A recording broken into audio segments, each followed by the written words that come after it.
ओम प्राम prim प्रोम स शनिश्चराय नमः। शनि देव जब 5 वर्ष के हुए तो शनिदेव की माता श्री शनिदेव को शुक्रदेव के पास ले गई और कहने लगी कि मेरे पुत्र को विदा पढ़ाओ। तो शुक्रदेव ने उनको सलाह दी कि शनिदेव को गुरु बृहस्पति के पास विदा ग्रहण करने के लिए भेजो, क्योंकि गुरु बृहस्पति सब देवों के गुरु है। तब शनिदेव की माता उन्हें गुरु बृहस्पति के आश्रम में ले गए और उनसे विनती की कि मेरे बेटे को विदा पढ़ाओ। गुरु बृहस्पति देव ने सोचा यदि मैंने भी इनकार कर दिया तो शनिदेव मुझे साव ना दे देवे, इसलिए गुरु जी ने शनिदेव को विदा पढ़ाना आरंभ कर दिया। समय बीतने लगा। एक दिन गुरु जी ने विचार किया कि शनिदेव की विद्या पूर्ण हो सके, इसलिए इसे राजी खुशी विदा देना चाहिए। गुरु जी ने शनिदेव जी से कहा कि तुम्हारी विद्या पूर्ण हो चुकी है, तुम जा सकते हो। तब शनिदेव जी ने गुरु जी से विनती की कि आप गुरु दक्षिणा ले लेवे, तब मैं चला जाऊंगा। तो गुरु जी ने शनिदेव जी से कहा कि मुझे कुछ नहीं लेना है, मेरे पास अनेक शिष्य है, मैं किसी दूसरे से ले लूँगा। परंतु शनिदेव ने कहा जब तक आप गुरु दक्षिणा नहीं लेंगे मेरी विदा सफल नहीं होगी। तो गुरु जी ने शनिदेव जी की जिद पर कहा कि कल सुबह गुरु दक्षिणा ले लूँगा। रात को गुरु जी ने अपनी धर्मपत्नी से सलाह की कि शनिदेव जी से गुरु जी ने दक्षिणा में क्या लेवे, धन पुत्र और संसार की अन्य कोई भी वस्तु तो नाशवान ही है।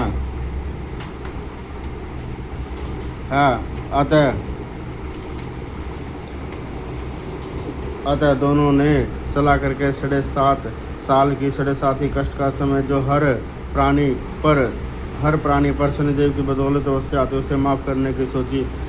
सुबह पाठशाला में शनिदेव ने जब गुरु जी को गुरु दक्षिणा देनी चाहिए तो गुरु जी ने 7.5 की माफ़ी की बात सुनाकर शनिदेव को धर्म संकट में डाल दिया। शनिदेव जी ने गुरु जी से कहा कि आप कुछ अन्य मांग लेवे, क्योंकि ब्रह्मा द्वारा बनाई गई 7.5 तो प्रत्येक प्राणी को भोगनी पड़ती है। प्रभु राम जी को भी वनवास में रहकर भोगनी पड़ी। गुरु जी ने कहा कि मुझे अन्य कुछ नहीं चाहिए।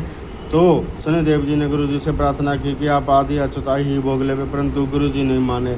अतः गुरु शिष्य दोनों में समझौता इस बात पर हुआ कि 2.5 घड़े 37 मिनट की 7.5 गुरु जी इस शर्त पर भोगेंगे, उन्हें तारीख एवं समय बतला दिया जाए। शनिदेव जी ने गुरु जी से बतलाया कि अमुक दिन अमुक समय आपका कष्ट का हार था, आपको 2.5 घड़ी की 7.5 भोगने। प्रणाम करके विदा ली। क्या वादा कितना दूर ही क्यों ना हो, एक दिन नज़दीक आ ही जाता है। एक दिन गुरु जी ने अपनी डायरी में देखा कि कल मुझे 7.5 भोगनी है। उन्होंने सोचा कि समीप ही गंगा घाट है, कल सुबह प्रातः ही वहाँ स्नान करके वहीं पर 7.5 भोगूंगा। उन्होंने एक लोटा आसन और तौलिया लेकर ब्रह्म मुहूर्त में ही गंगा घाट की राह ली और गंगा घाट में स्नान करके ध्यानमग्न हो गए। समीप ही 2 किसानों ने एक तरबूज और एक खरबूजे की नई फसल बेचने की शुरुआत की।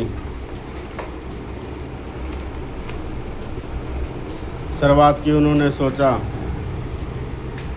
कि एक फल गणेश जी के निमित्त किसी ब्राह्मण को दे दिया जाए ताकि फसल में अच्छा लाभ होगा।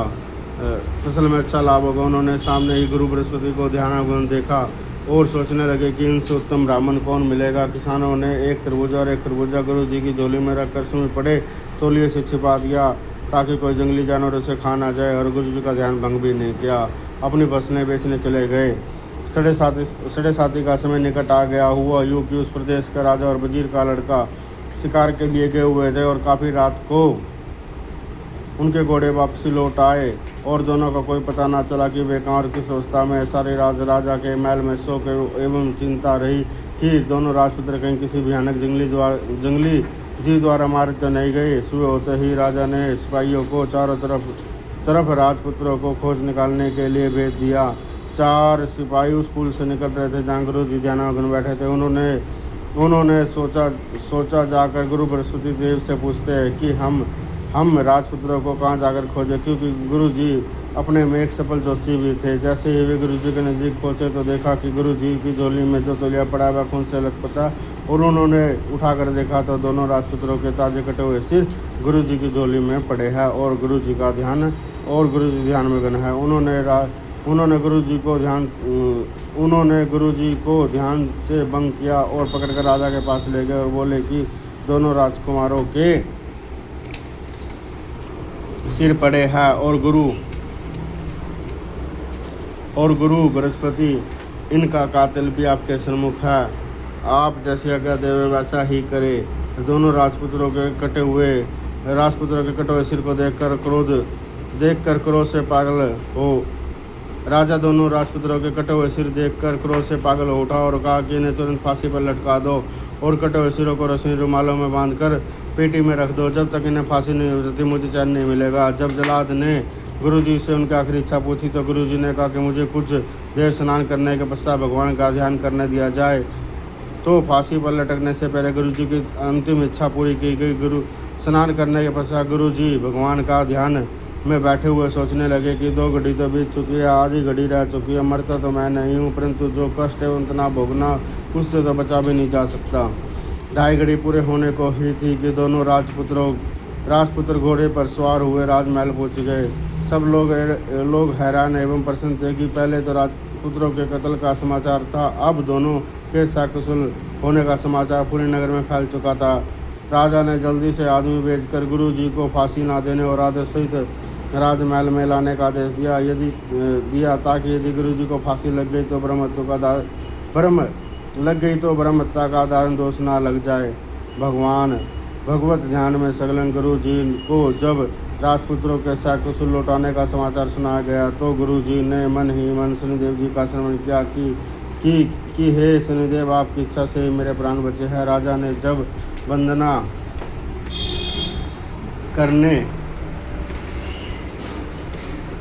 करने के बाद गुरुजी से सब कुछ जानना चाहा तो गुरुजी ने दोनों राजपुत्रों के कटे हुए शीश मंगवाए।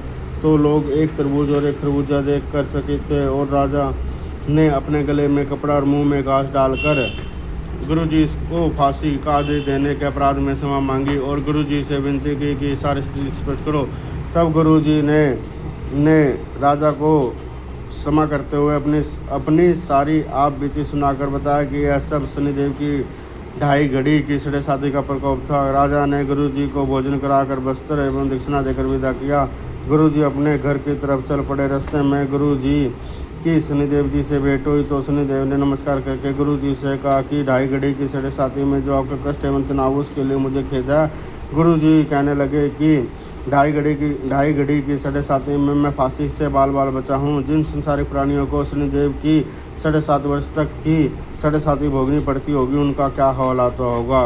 तो शनिदेव जी ने कहा कि उनका बड़ा बुरा हाल होता है। कई तो इतने निर्धन हो जाते हैं कि रोटी तक खाने को नहीं मिलते, अनेकों कष्ट उठाने पड़ते हैं। तब गुरुजी ने शनिदेव जी से इस 7.5 से मुक्ति का कोई उपाय पूछा तो शनिदेव जी ने गुरुजी के अनुरोध पर एक उपाय बताया कि शुक्रवार का दिन हो या शनिवार की रात हो या शनिवार की सुबह को जो भी प्राणी हमारी और आपकी इस संपूर्ण कथा को पढ़ेगा, सुनेगा या किसी को अन्य को पढ़कर सुनाएगा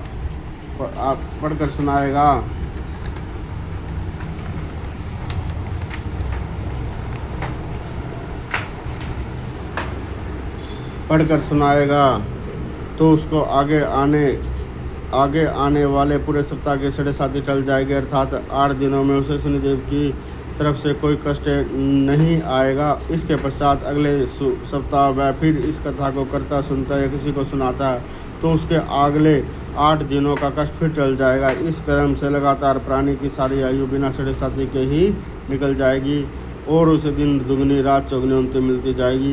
बोलो शनिदेव भगवान की जय, गुरु बृहस्पति देव महाराज की जय, इंद्र देवता की जय, परम पिता परमेश्वर की जय। आरती की नरसिंह कुंवर की वेद विमल यश गाऊं मेरे प्रभु पहली आरती प्रहलाद उबारे